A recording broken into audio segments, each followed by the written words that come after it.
Okay, so it's June 10th, and the Las Vegas Association of Realtors recently released our May 2020 statistics and sales information. And the reason why I mentioned today's date is because, while I love to analyze the data and try to gather information and insight from that, it's also important to note that one of the downsides is you're always looking backwards. So, it takes a couple of days to put together the statistics and then put it in a compiled report. By the time this information has reached us, in the case of May 2020, I'm going to show that it's a little bit more obsolete. We're in a very dynamic market right now. So it's important to know that looking backwards isn't necessarily going to tell you where we're at or where we're going.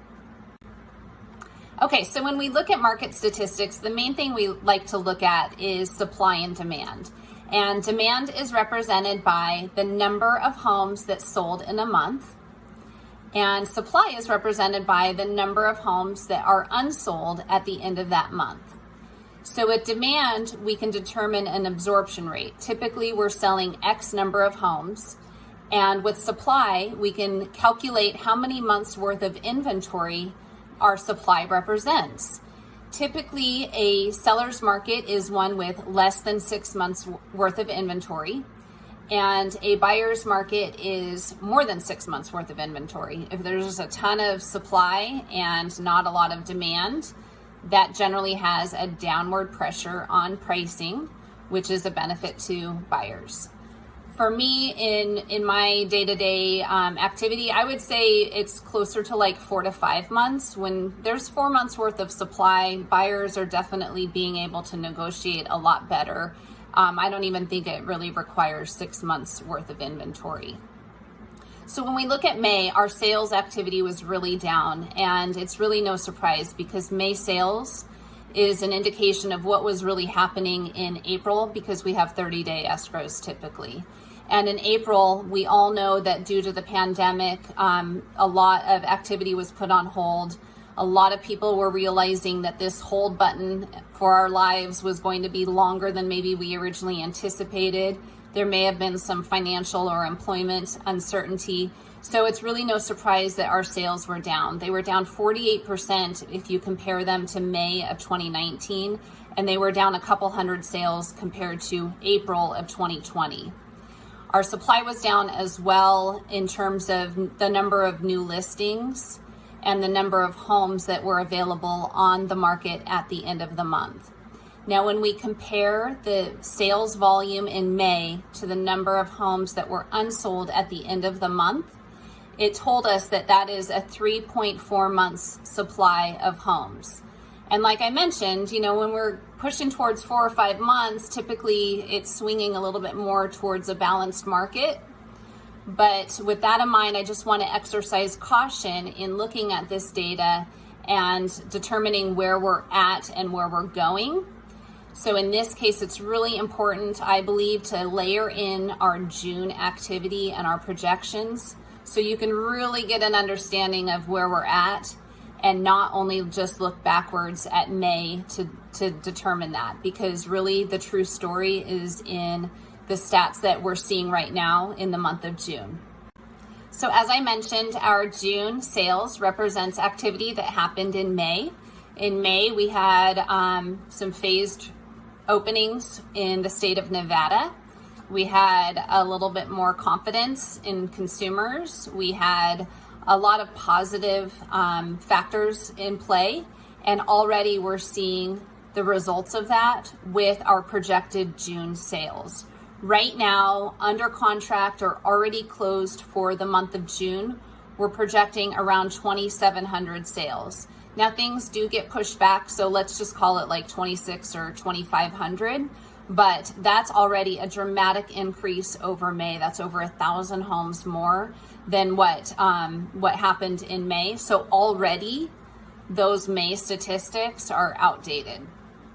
We did have more listings come out, but our pace is still very slow.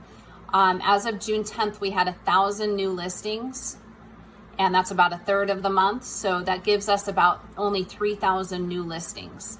So talking about supply and demand, our demand is gradually increasing. We're seeing that in the number of closings that have already taken place in June or the contracts that are scheduled to close. But our supply is still a little bit flat, and it's down certainly from the last year, and we need more listings. So if we were to look at our current outstanding number of homes and compare it with our projected number of sales in the month of June, we're only at 2.2 months worth of inventory. So again, the problem with looking at statistics and data is it's always backwards looking. And in a really dynamic market like we're in right now, you really have to stay on top of those numbers on a daily and weekly basis, because things are shifting and we're already exceeding our projections from May in the month of June for number of sales. Unfortunately, our listings are still down, so we're going to have inventory issues. And just to give an example, I listed a home for sale in March. It was right after the stay-at-home orders.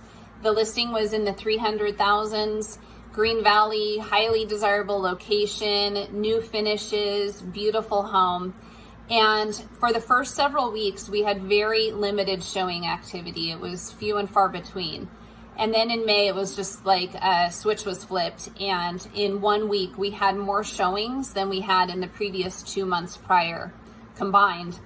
And we ended up selling the home to a cash buyer. We had 2 cash buyers in 1 weekend. And that sales price was within 1% of the list price.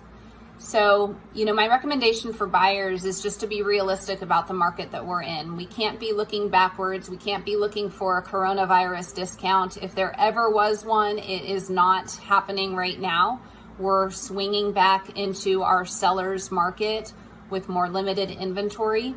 If you're a seller, I just mentioned how there are fewer listings hitting our market. And for a seller, less competition is always a good thing. It could be a great time to get top value for your home when there is more limited inventory and you have buyers competing for your home. So definitely reach out to me if you have any questions, or if it's something you're considering. Consult your realtor, get some qualified, informed information based on the market we're in right now and where we're heading.